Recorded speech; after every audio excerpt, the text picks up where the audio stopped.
Assalamualaikum warahmatullahi wabarakatuh. Perkenalkan, saya Miss Jauharatun Hanifah dengan NIM 250101110001 dari Program Studi Pendidikan Agama Islam kelas A.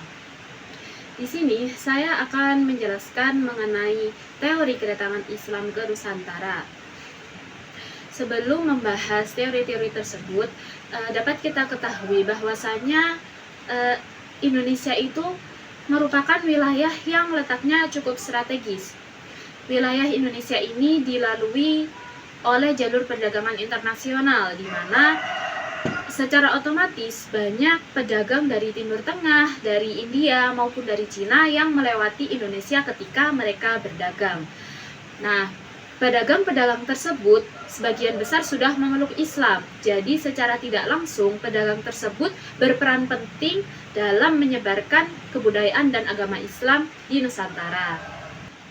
Akan tetapi banyak perdebatan mengenai masuknya Islam sendiri ke Nusantara, hingga muncullah 3 masalah pokok. Yang pertama, dari mana asalnya pertama kali Islam bisa masuk ke Nusantara. Yang kedua, siapa yang membawa Islam masuk ke Nusantara. Dan yang ketiga, kapan tepatnya masuknya Islam ke Nusantara. Hingga dari banyaknya perdebatan-perdebatan tersebut, muncullah teori-teori mengenai masuknya Islam ke Nusantara. Yang pertama kita bahas adalah teori Gujarat. Gujarat ini merupakan suatu wilayah yang sekarang termasuk ke dalam bagian negara India. Jadi teori ini juga sering disebut sebagai teori India. Menurut teori Gujarat, Islam masuk ke Indonesia pada abad ke-13 Masehi, dibawa langsung oleh pedagang-pedagang dari Gujarat atau India. Teori Gujarat ini pertama kali dicetuskan oleh J. Beachnapel yang kemudian didukung oleh Snodhurst Roach. Di mana menurut J. Beachnapel, orang-orang India yang telah memeluk Islam kemudian berdagang dan secara tidak langsung menyebarkan Islam ke Indonesia. Teori ini didasarkan pada 2 bukti. Yang pertama yaitu kemiripan corak batu nisan Malik As-Saleh dan Maulana Malik Ibrahim dengan corak batu nisan yang ada di Gujarat. Malik As-Saleh sendiri adalah sultan dari kerajaan Samudra Pasai yang ada di Sumatera. Dan yang kedua, seperti yang sudah kita ketahui, bahwasanya hubungan dagang antara Indonesia dan India sudah terjalin cukup lama dan berlangsung dengan cukup baik. Namun dengan adanya bukti-bukti tersebut, masih ada ilmuwan yang menyanggah teori Gujarat ini. Karena yang pertama, apakah benar datangnya Islam ke Indonesia hanya karena kemiripan batu nisan dari Malik As-Saleh dan yang ada di Gujarat? Kemudian tidak ada bukti yang kuat mengenai orang Indialah yang menyebarkan agama Islam ke Indonesia. Dan yang terakhir, pada abad 7 sampai 13 Masehi, di Gujarat sendiri pengaruh Hindu dan Buddha itu masih sangat kental. Karena adanya kelemahan-kelemahan tersebut, muncullah teori yang kedua, yaitu teori Persia. Persia sendiri merupakan bagian dari negara Iran. Teori ini didukung oleh Hussein Jayadiningrat. Menurut teori ini, Islam masuk ke Indonesia pada abad ke-13 Masehi dibawa oleh pedagang-pedagang dari Persia. Teori ini didasarkan pada beberapa bukti. Yang pertama, adanya kesamaan budaya antara di Indonesia dan di Persia, yaitu memperingati 10 Muharram atau Asyura. Yang kedua, adanya penyerapan kosakata bahasa Persia ke dalam bahasa Melayu. Namun, dari adanya bukti-bukti tersebut, masih ada ilmuwan yang meragukan teori ini karena adanya beberapa kelemahan, yaitu bukti-bukti dari teori ini dirasa masih kurang cukup kuat.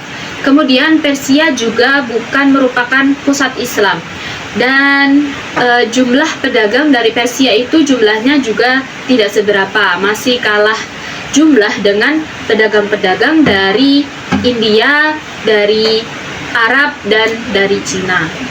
Kemudian muncul teori yang ketiga, yaitu teori Arab atau teori Mekah.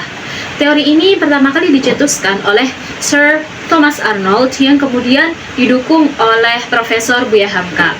Menurut teori ini, Islam masuk ke Indonesia pada abad 7 Masehi yang dibawa langsung oleh musafir atau para pedagang Arab yang memiliki semangat tinggi untuk menyebarkan agama Islam. Dari pedagang-pedagang tersebut, ada pula yang menikah dengan pribumi Nusantara. Bukti-bukti yang memperkuat teori ini adalah adanya catatan dari Ibnu Battuta yang menjelaskan bahwa raja dari Samudra Pasai menganut madhab Imam Syafi'i, di mana madhab tersebut merupakan madhab yang memiliki penganut terbesar di Mesir dan di Arab. Kemudian, gelar raja yang dipakai di Samudra Pasai adalah Malik, bukan Khan atau Syekh seperti di India dan di Persia. Kemudian pada abad ke-13 ada beberapa ulama Indonesia, ulama Nusantara yang mengajarkan tasawuf di Mekah atau di Arab. Kemudian bukti selanjutnya yaitu adanya makam Fatimah binti Maimun di Leran, Gresik. Kemudian ada juga catatan dari Cina atau dari Ising yang menemukan bahwa adanya pemukiman Muslim di Sumatera pada akhir abad ke-7. Teori Arab ini merupakan teori yang paling kuat di antara teori-teori lainnya, tetapi masih saja ada kelemahan-kelemahan dari teori ini. Para ilmuwan dan para sejarawan merasa kurangnya bukti peranan orang-orang Arab yang menyebarkan Islam langsung ke Indonesia. Hingga muncul teori yang keempat, yaitu teori Cina. Menurut teori ini, Islam masuk ke Indonesia pada abad ke-7 Masehi yang dibawa langsung oleh pedagang Cina yang dulu dikenal di Indonesia sebagai pedagang-pedagang yang sudah memeluk Islam. Ada juga yang mengemukakan pendapat bahwa masuknya Islam ke Indonesia ini bertepatan dengan banyaknya penduduk Cina yang sudah beragama Islam bermigrasi ke wilayah Asia Tenggara, terutama di wilayah Nusantara, kebanyakan di Sumatera bagian selatan pada abad ke-9 Masehi. Teori ini didukung oleh bukti-bukti seperti banyak pendakwah-pendakwah yang berada di Kesultanan Demak yang berketurunan Cina, sedangkan Kesultanan Demak merupakan kerajaan Islam pertama di Jawa. Kemudian Kesultanan Demak yang didirikan oleh Raden Patah, di mana Raden Patah ini berketurunan Cina. Kemudian banyak juga masjid-masjid yang berarsitektur Cina seperti Masjid Cheng Ho di Surabaya. Kemudian banyaknya penulisan gelar raja yang ditulis dengan tulisan Cina. Namun, masih ditemukan kelemahan-kelemahan dari teori ini, yaitu teori ini tidak menjelaskan bagaimana awal Islam masuk ke Indonesia. Teori ini hanya menjelaskan peranan Cina dalam pemberitaan yang memuat bukti-bukti masuknya Islam ke Nusantara. Dari penjelasan yang saya sampaikan, dapat ditarik kesimpulan bahwa ada 4 teori mengenai pendapat kedatangan masuknya Islam ke Indonesia. Yang pertama ada teori Gujarat atau teori India, kemudian teori Persia, kemudian teori Mekah atau teori Arab, dan yang terakhir adalah teori Cina.